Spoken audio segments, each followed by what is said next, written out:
Okay, weekend waffle time. So it's been a while since I've done one of these, and I think the last time I did it was January when it was my birthday, and I did my, well, pickup video, although I don't really do them, although I did.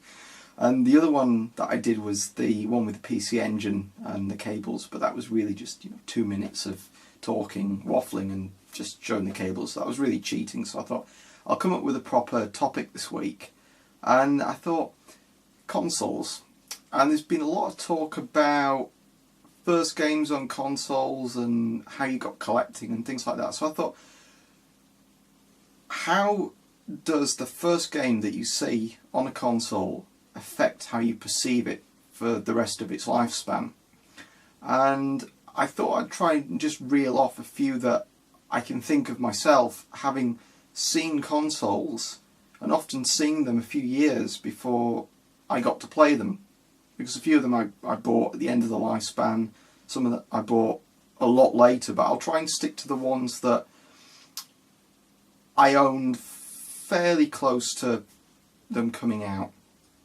So probably the first one is the Saturn, and probably the game that you're probably expecting me to say is Virtua Fighter, because that's a game that not many people have good memories of, and even when it came out it didn't give good impressions. But that's not the one, it's Daytona, and I'll pronounce that correctly. On the videos I always pronounce it wrong, and I think, I don't say it like that, so it's Daytona, not Daytona.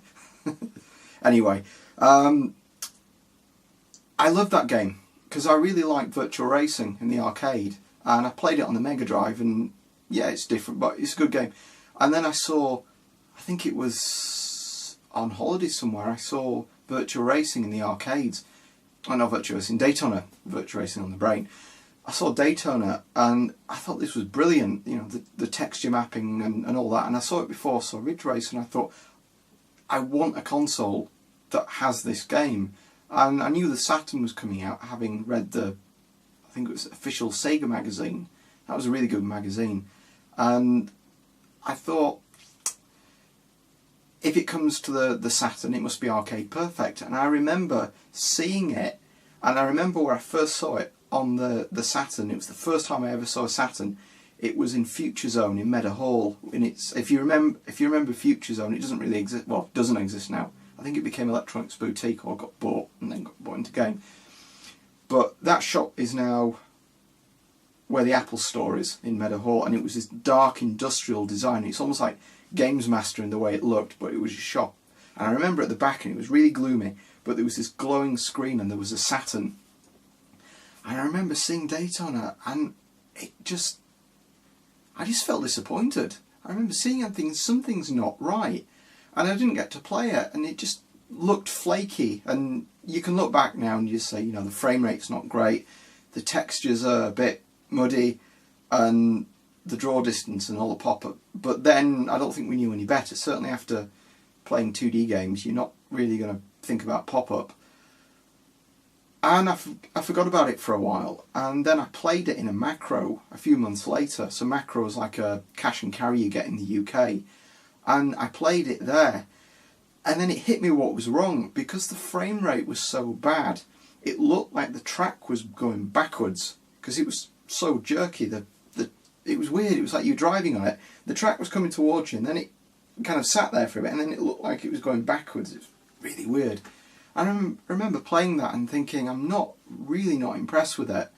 And I left it for a while, and at that point I had, what did I have? It was when I had my SNES. So I only had it, I think, about a year. And I was quite happy at that point to play, Contra 3, or was it Contra 3 I had?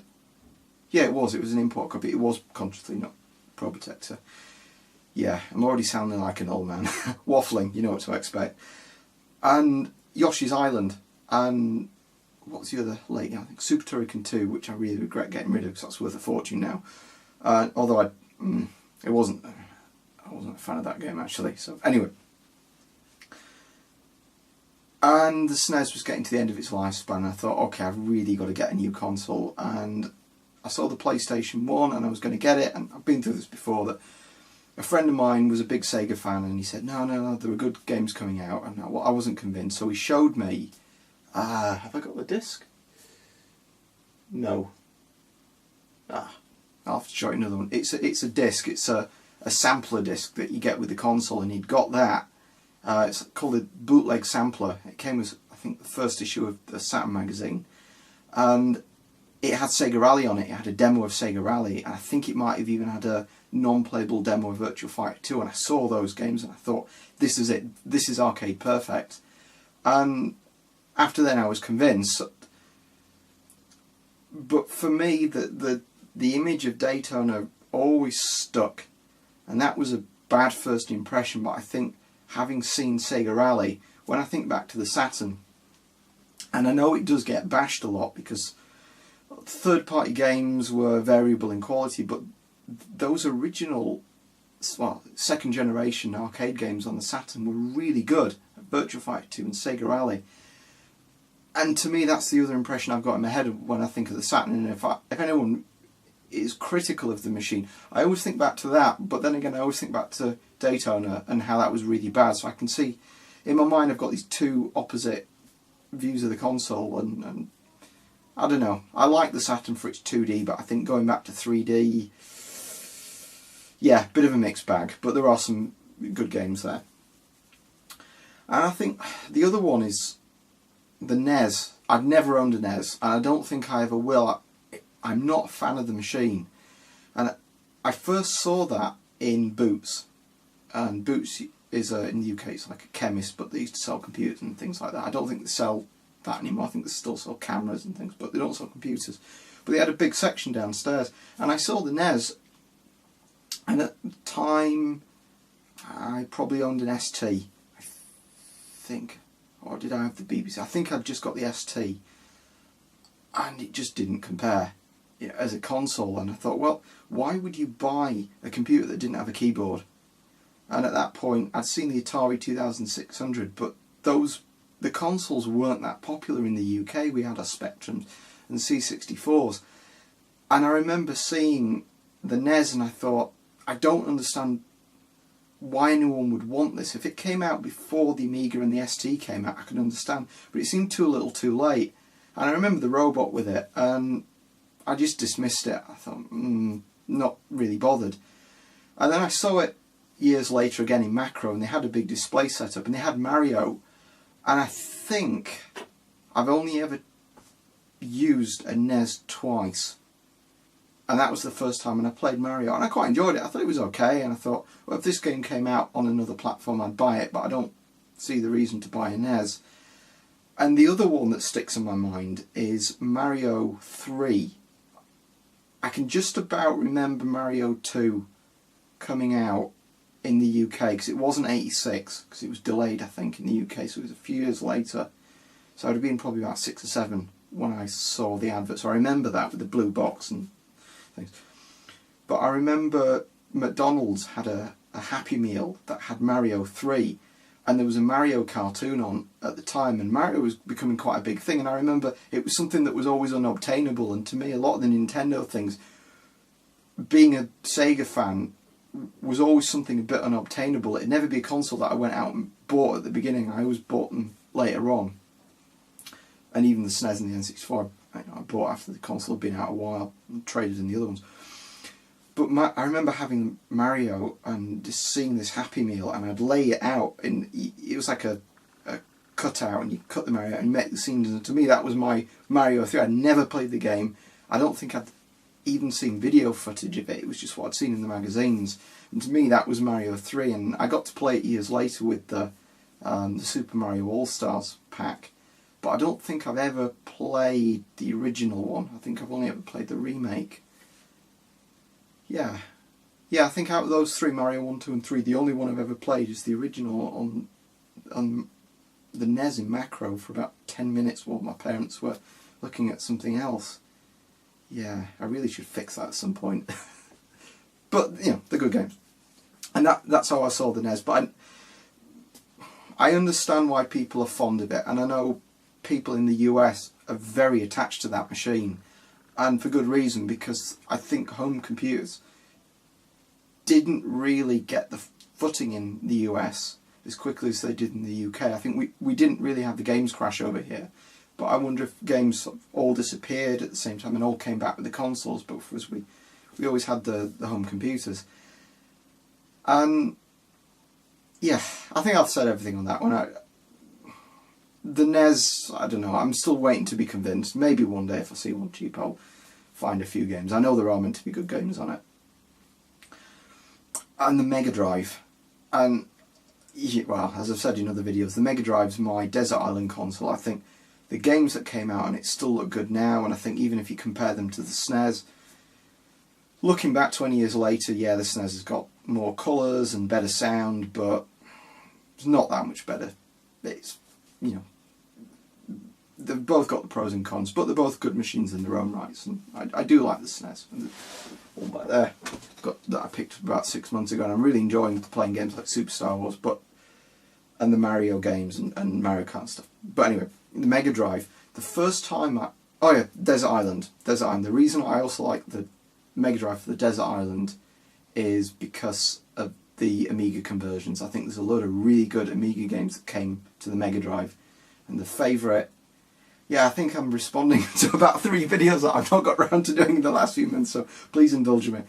There are a whole bunch of games that came out on the Amiga that have got ported to the Mega Drive. My thought is, if I could take 2 machines to a desert, it would be the Amiga to get the mouse control and a lot of games like Lemmings and Powermonger and Populous and those kind of games, and Frontier, and even, you know, a lot of games that didn't come out on the Mega Drive. But if I had to pick one, I'd take the joypad controls, as awkward as they are, and have those games on the Mega Drive. But my first impression of that machine was as a Master System owner, because I had a Master System when I was at primary school. It was my last year of primary school, and I remember thinking, I've got to take the plunge. Consoles are the way forward, because I used to read CVG, and I might have even read, did I read Mean Machines? I might have. I wouldn't have read Mean Machines Sega, because I don't think it was out at that point, and I wouldn't have anyway, because I didn't own a console at that point. But I remember thinking consoles are the way forward, so I bought a Master System, and I didn't really know what to expect, and I played a few games like Sonic on it and the Disney games, and I really enjoy those, and you know, I bought those the games years later, and I still enjoy them now. But I remember thinking at the time that the games cost too much. For the quality of the games, they didn't seem much better than what you get on the ST, and, well, worse in some cases. But I really enjoyed Sonic, and I remember seeing Sonic on the Mega Drive, and I think it was on TV. I saw the adverts, and the memory that's burned into my brain is not of what the game is. I always remember it looking 10 times as good, comparing it to the Master System version.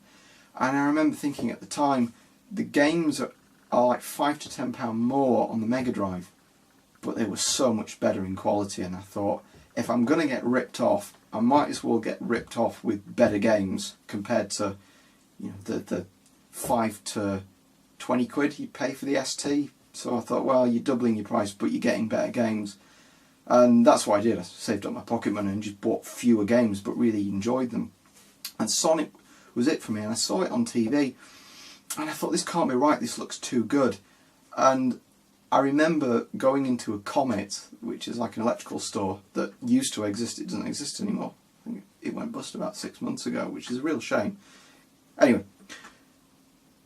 I remember going in there and playing Sonic, and I'm thinking, this can't be right, they've sped the video up, something's not right. And I remember playing it, and just, you go through all the loops, and you go through the tubes, and there's that one at the end where you go down the slope, up, and you jump through and hit the rings, and it's just at that point I thought, this is amazing, I must have this console. And I remember bugging my parents for it for quite a long time, and it was nowhere near my birthday or Christmas, and I thought, I don't want to wait that long, I really want it. And I remember selling my Master System, and I think I kept, what was it? I had Sonic and I kept that one. I think I didn't have Sonic 2 at that point, so it would have been, it was before Sonic 2 came out, so it would have been 91. So I kept Wonder Boy 3, Dragon's Trap, which is a really good game, and I don't have that. I really should pick that up at some point, although it goes for quite a lot on eBay, so it's just a case of finding it. But anyway, Wonder Boy 3 and Sonic, and I kept those games, and I knew that there was a Master System converter for the Mega Drive, and I thought, okay, this is good, I can keep the games I really want, sell the machine, sell the games that I wasn't that keen on, and buy the Mega Drive, and I think I got about 2/3 of the cost of the machine by selling the games. So I think I had some pocket money, or I think my parents gave me a little bit towards it, so I bought the Mega Drive, and it came with Sonic, and there was another one, I think it was Aquatic Games. I got half price with it, so it was like the James Pond one, which looking back was, it was alright, but considering the price of the games, you play it and you enjoy it.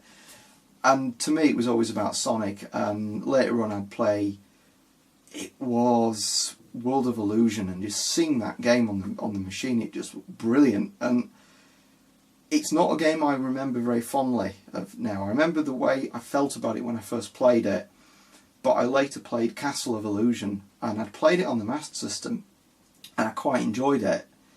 And I played the Mega Drive version. I thought, this plays so much better than World of Illusion, even though it doesn't look quite as good. I just love the way that it plays, and even now I still own that game and really enjoy it.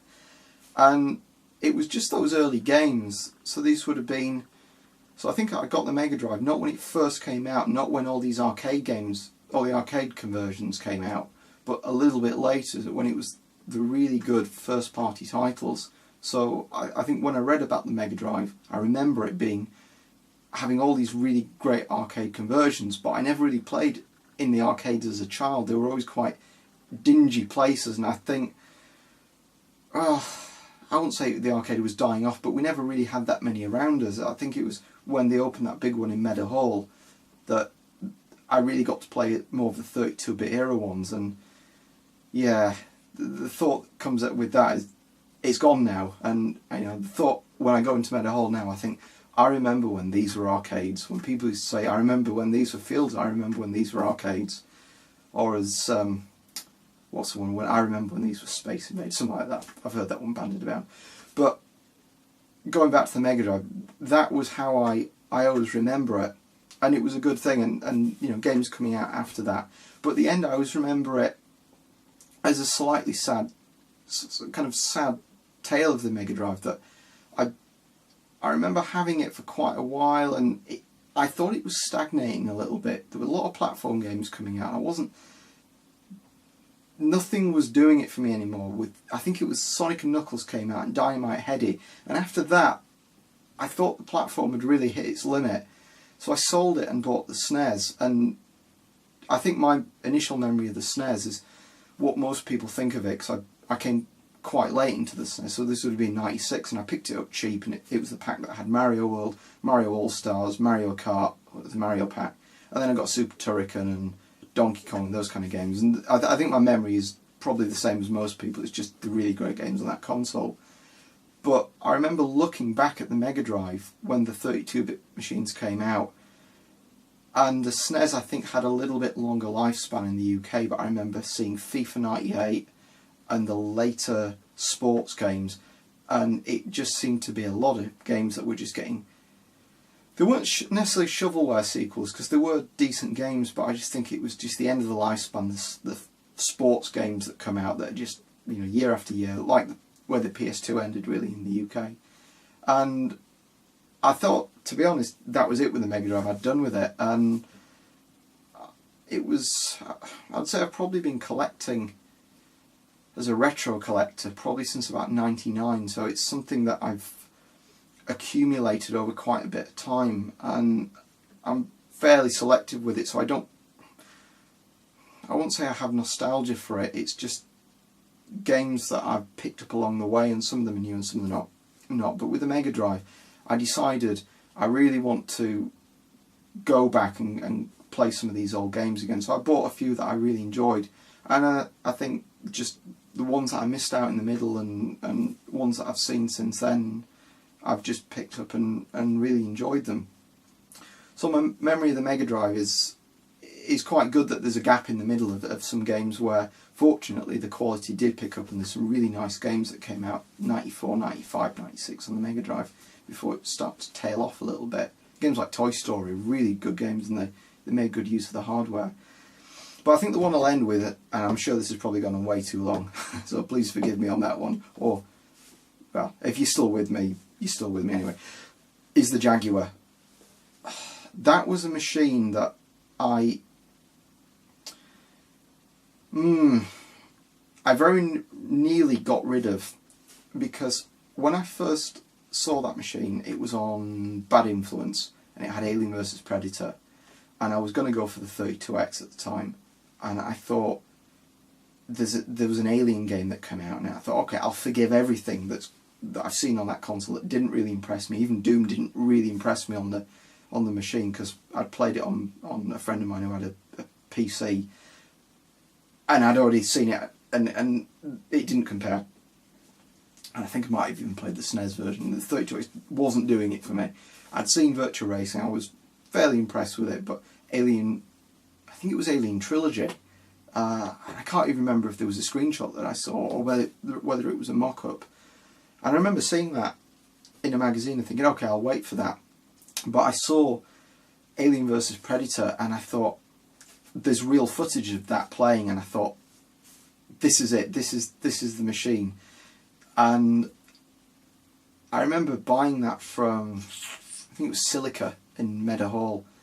Again, and it was a weird thing. It was Debenhams, which you know Debenhams. It had a little, it's like a department, well, it's like a clothing department store, and it had a little thing that sold games in there.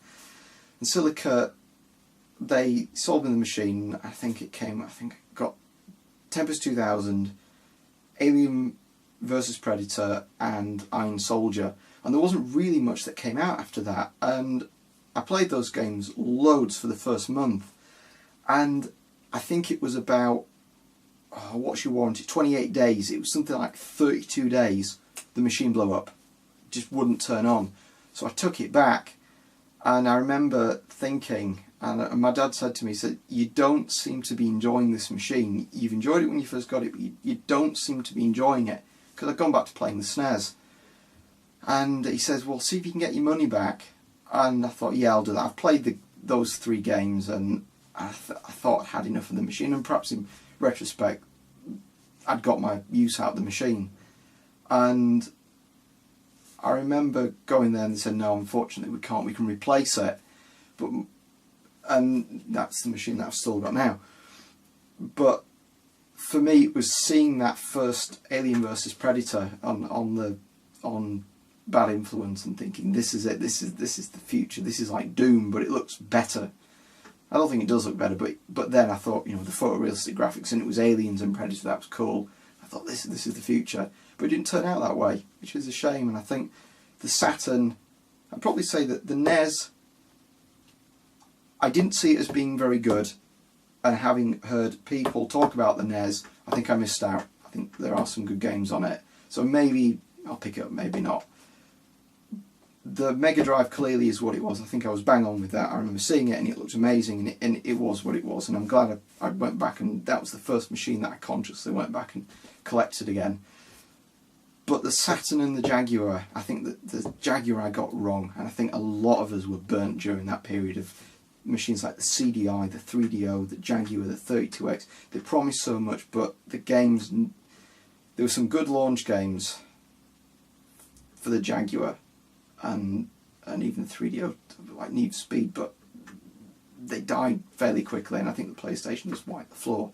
And the Saturn, I really like the Saturn, and I think it's had the second life, particularly with a lot of Japanese beat-em-ups in the 4MB cartridge and all that, and I think I've gone back to that more as a machine that I've had sat around for quite a while. I didn't get rid of my Saturn, I've still got my original one, but it went, I think when the Dreamcast came out, the Saturn went in the drawer for quite a while, years, probably 10 years, before I pulled it out and really started to enjoy it and get back into it.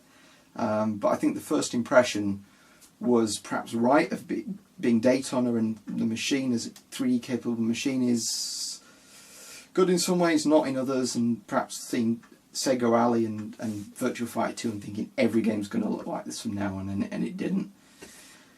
Yeah, I think I'll leave it there. So there's probably a lot to, well, hopefully some good comments will come of this. I'm sure people have got different memories, and particularly if you're from different parts of the world, maybe you had machines that were advertised slightly different than they were over here. Maybe, you know, the NES, well, as an example, you know, NES is a good example. Americans are really keen on the NES, and I think it was, the way it was advertised was as this machine that was a revolution to the games industry crash, whereas over here it was just another console that didn't have a keyboard, whereas, you know, blah blah blah. So I'd love to hear what you've got to say about that. And this has been a really waffly one, so thanks for watching.